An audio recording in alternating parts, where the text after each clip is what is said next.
Hello. Today we're going to be talking about skeletal histology, the cartilage and bone tissues primarily, and then we're going to talk briefly about the physiology of how skeletal tissues grow. Okay, let's start by talking about what kind of tissues we find in the skeleton. Okay? The most obvious tissue in the skeleton is the tissue that forms the hard outer layer of the bone. This bone is known as compact bone tissue, and if you recall, that's the tissue that was formed from all of those osteons, the circles with those remarkable tree ring-like structures that indicated the growth pattern of the compact bone. Much less obvious to the casual observer of bones is that there's an inside part of the bone, a porous inner part of the bone that keeps the bones light and gives us room to have bone marrow inside the bones. That tissue is referred to as spongy bone tissue. Though spongy bone actually gets a couple of different names depending on what resource you're using. It's sometimes referred to as cancellous bone because some of the bone has, I suppose, been canceled out. But it's also referred to as trabecular bone because it's formed from these spikes with little parallel trabeculae, and these spike-shaped structures are referred to as trabeculae. And in between those trabeculae, you have a lot of open space, and that space gives us room to put in some bone marrow. Now, there are two kinds of bone marrow. In bone-forming tissue, in actively blood-forming bones, you have what is referred to as red marrow, which is a type of reticular loose connective tissue. Okay? If you remember, the reticular connective tissues had a network of reticular fibers that were often kind of branching networks here, and along those reticular fibers was a collection of cells. In the red bone marrow, the cells that hang out on those reticular fibers tend to be hemopoietic or bone-forming cells. If, on the other hand, you have a bone that is no longer actively blood-forming, it has an energy-storing bone marrow instead. That is referred to as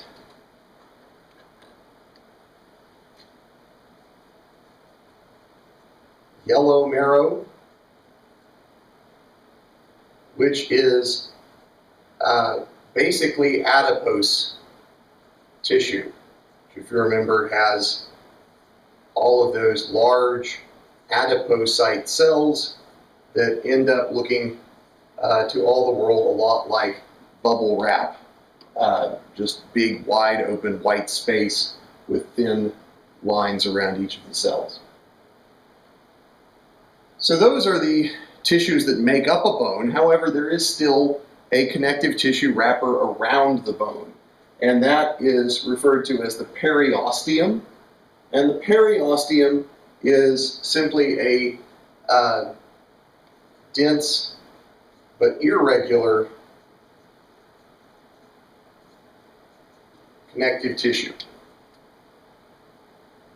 Between the bones, to form joints, well, the dense irregular connective tissue that makes the periosteum is not just connective tissue, it also has plenty of blood vessels, as we've come to expect from connective tissues, but also it has three distinct cell types that we'll talk about in the physiology section of this lecture. The dense irregular connective tissue just has a structure that has kind of sort of randomly oriented collagen fibers making up a nice sheath around the outside of the bone. Between the bones to form joints, and in some cases to form a part of the skeleton, as in the costal cartilages, we have two kinds of cartilage. In most joints, the kind of cartilage that we find is referred to as hyaline cartilage, and that hyaline cartilage has a membrane on either side made of connective tissue called a perichondrium, and then it has those distinctive spaces for cells inside, deep inside the tissue, known as the lacunae, and the cells inside those, of course, are chondrocytes. And then around this, you find this kind of pink smear of collagen fiber.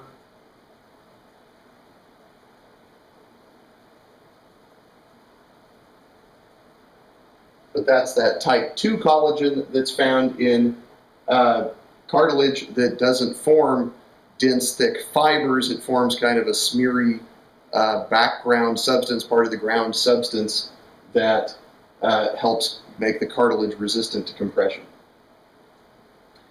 In joints that you might think of as more heavy-duty joints, the cartilage is fibrous, or fibro is the term that most books are using now, cartilage.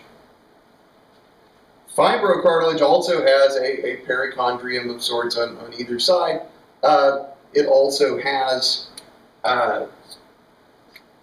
cells with lacunae around them, though the lacunae are harder to see in the fibrous cartilage, as you'll see in a moment. But it's got the dense pink collagen fibers going in a sort of parallel lines throughout this tissue that will very clearly show that this is a fibrous tissue, that it's got these thick, dense fibers running through it. Finally, we can have these shock-absorbing cartilages between joints, but we don't yet have anything to link the bones together. And so to connect the bones at the joints, we have ligaments.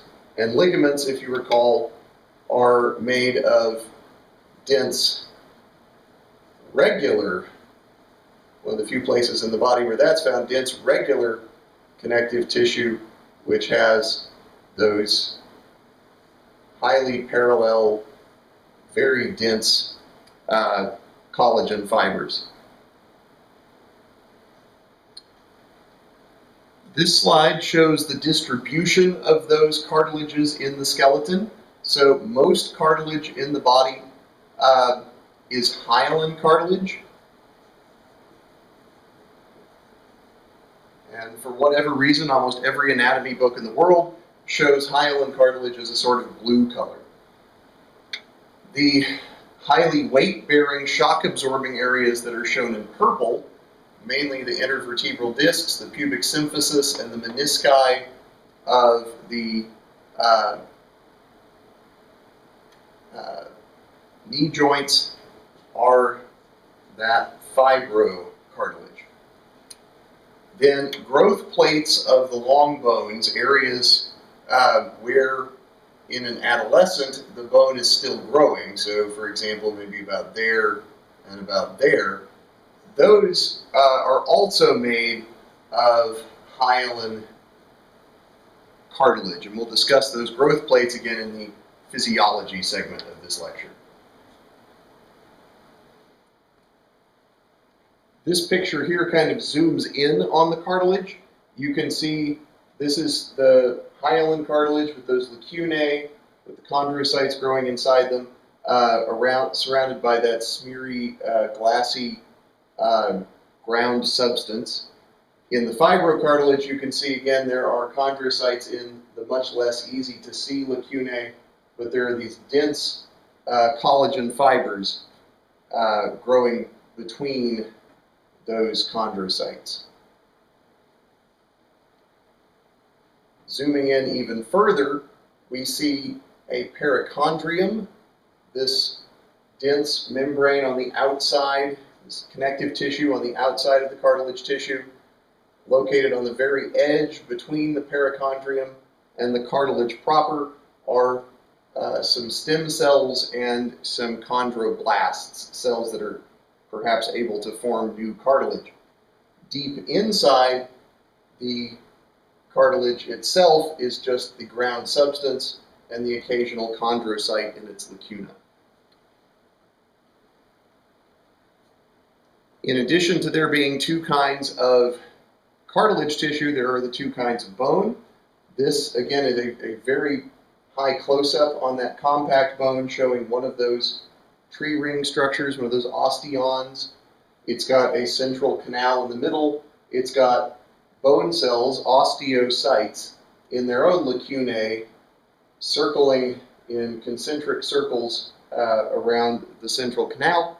And you can see that each osteocyte has put out kind of burrowed little channels through the rock that it lives in, through the bone matrix, and those are called canaliculi, and they allow the bone cell to communicate with its neighboring bone cells because they don't have cell phones with text messaging. So they use canaliculi messaging instead. This is the spongy bone. It's a little harder to look at this tissue and see where the bone is and where it's not. In this case, it's the strongly, deeply colored area, the dark pink to red tissue here, that are the trabeculae of the spongy bone. And if you look closely, you can see that there are chondrocytes and lacunae throughout that spongy bone as well.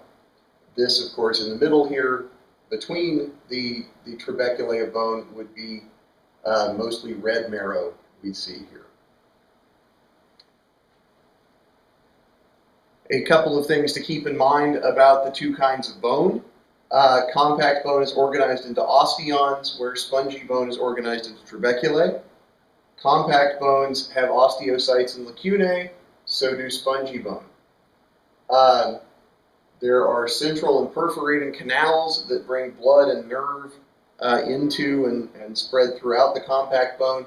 There are no canals in the spongy bone because they're not needed. The blood vessels are found throughout the marrow tissue. The compact bone has concentric, interstitial, and circumferential lamellae. The spongy bone has only parallel lamellae. What do these mean? Concentric means around a common center. So those are the lamellae that form the actual osteons. Interstitial means that which is scattered throughout. So those are lamellae that no longer belong to an actively growing osteon. And then circumferential means around the entire circle. So that goes around the outside of the bone itself, making up that hard, smooth outer surface of the bone. Parallel lamellae are just lamellae that parallel roughly each other and the direction of the trabecula that they make up. Compact bone is always on the outside of a bone and is always surrounded by a periosteum.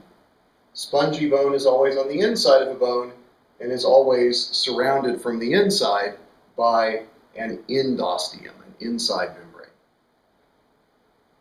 Okay, so we've zoomed in on the different types of tissue that make up the skeleton. Now let's take an example of a so-called typical long bone and see how that how those pieces come together to form an actual bone. So I'm going to take as an example a bone sort of tibia shaped here.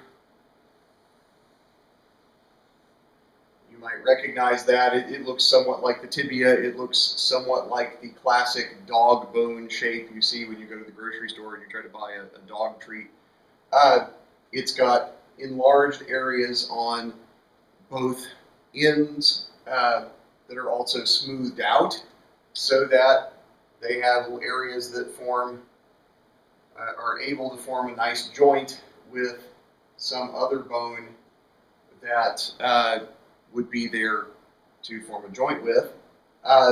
Then they have a long shaft down the middle that forms the length of the bone. It's capable of holding a great deal of weight when pressed in this direction, but also it's capable of creating rapid motion because when this joint moves, it flexes, then this entire unit moves as a lever and creates a large amount of movement. So what are the names of these pieces? First you have the kind of swollen outer edges here, the head and tail of the bone, if you will. Those are called the epiphyses. Okay, this is an epiphysis, from Greek epi, meaning upon or outside something, so it's on the outer edge or upon the outside of that bone. And because this one is closer to the body, this one is referred to as the proximal epiphysis. Okay, and because this is a Latin word, epiphysis is singular. Epiphyses would be the way to refer to the plural. Down here on the other end, if this is the proximal epiphysis, then of course this would be the distal epiphysis. So what is the area in between referred to as? This is called the diaphysis. Again, from the Greek dia, meaning to go through the middle of something. So that diaphysis goes through the middle of the bone. On the outside edges of both of these epiphyses, the places where they would form joints with the other bones around them, you would find pieces of hyaline cartilage known as articular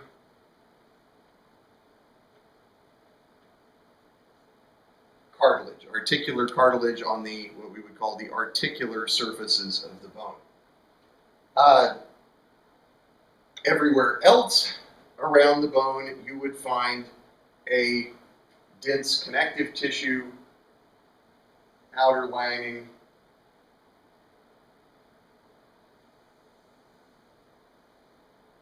known as the periosteum. Okay, we can break that down as well. Peri is from the Greek meaning around something.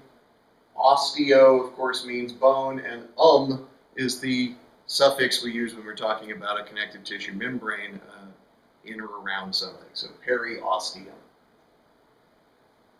The periosteum is the blood supply for the bone. It brings in blood vessels and nerves because, believe it or not, even as hard and dead as your bone may seem when you look at it, it is actually a very, highly vascularized living tissue. It's got a lot of blood in it, which is why when you break a bone, you immediately see a swelling there called a hematoma that indicates that you've broken a lot of blood vessels and they're now bleeding out into the wound. What about the inner structure of this bone? So all around the edge of this bone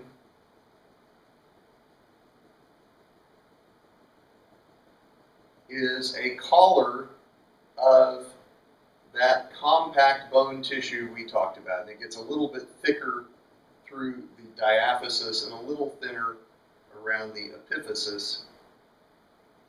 And that compact bone collar there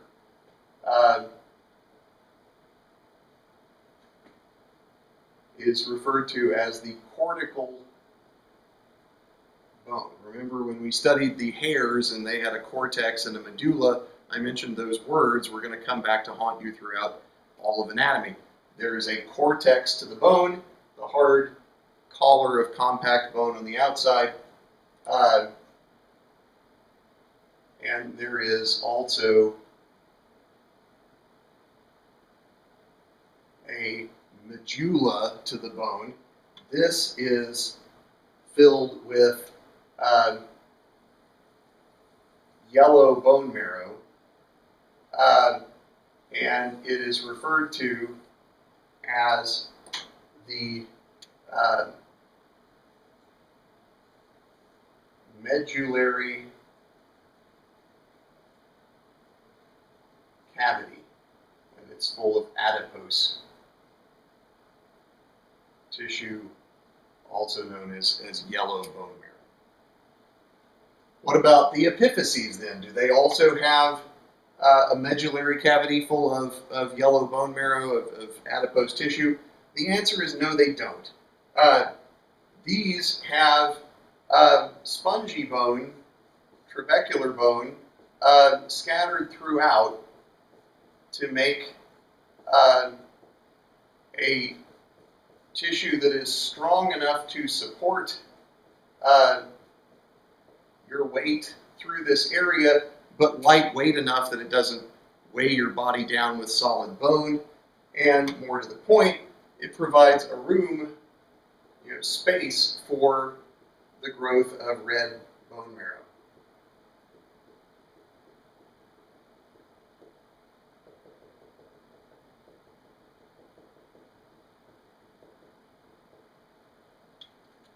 So the proximal epiphysis contains some spongy bone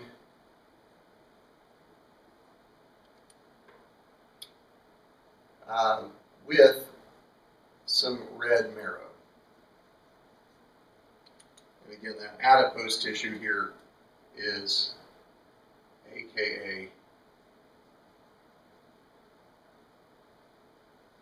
yellow marrow. Is that it? Have we finished all the structures of a bone? Not quite. We had a periosteum. We had a membrane surrounding the outside of the bone, but we haven't yet described what's on the inside of the bone. So there's also a membrane that runs down the inside of the cortical bone between it and the yellow marrow, and it coats all of the inner surfaces of the spongy bone on the ends as well. You can think of this as being kind of like a long hallway, and this inner membrane is the paint on the inside walls of the hallway, and then at the end you get to a bunch of rooms and they also have paint on the inside walls. So that paint on the walls, if you will, is called the end osteum. From endo, meaning on the inside, osteo, meaning bone, and again, being the suffix for a membrane. Okay. All right. This is a picture of the periosteum. Again, there's a fibrous connective tissue layer to it, and then just where the fibrous connective tissue meets the bone, there's a layer of cells. And these cells are referred to as osteogenic cells.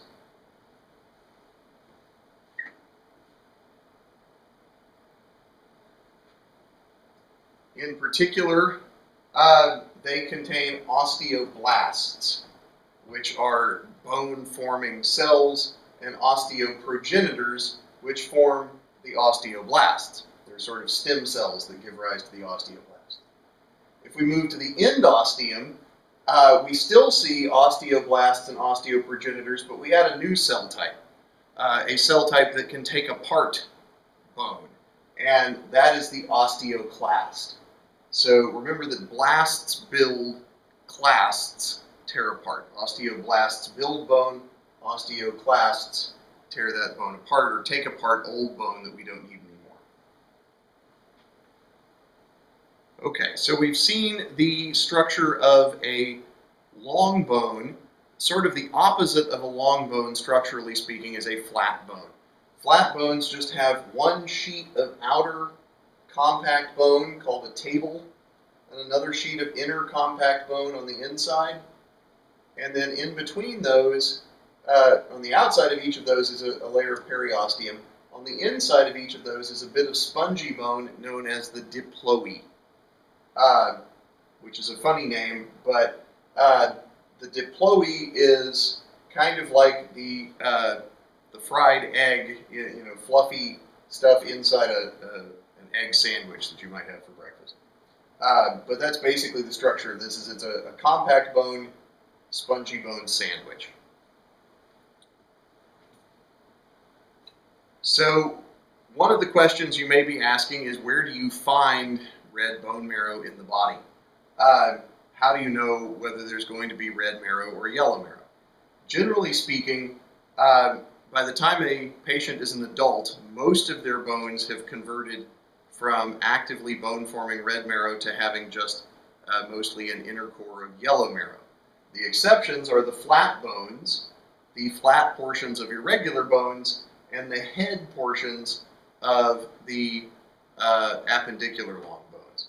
So here at the head of the femur, for example, and the head of the humerus, those would have red marrow. All of these flat bones of the cranium, of the ribs, of the sternum, the flat pieces of the coxal bones and of the sacrum, those would all be red marrow containing areas. Where do you think they go to find marrow, to take marrow out of a patient if they're going to do a marrow transplant? The answer to that has to do as much about safety, I think, as it does to do with where the most red marrow is. If you try to take a giant needle and stab it into somebody's sternum, if you go a little too far or a little in the wrong direction or something, you might damage the heart or the lungs. If you go for the cranium, similarly, you might inadvertently damage the brain, whereas there aren't that many fragile organs here cradled in the hips. That's going to be your large intestines there. So it's okay to take a giant needle and stab it into that bone to pull out a plug of bone marrow for a bone marrow transplant. All right, and that concludes our section on bone tissue histology and histology of the long and flat bones. And the next piece of the lecture is going to be on the physiology of the skeleton. Thank you.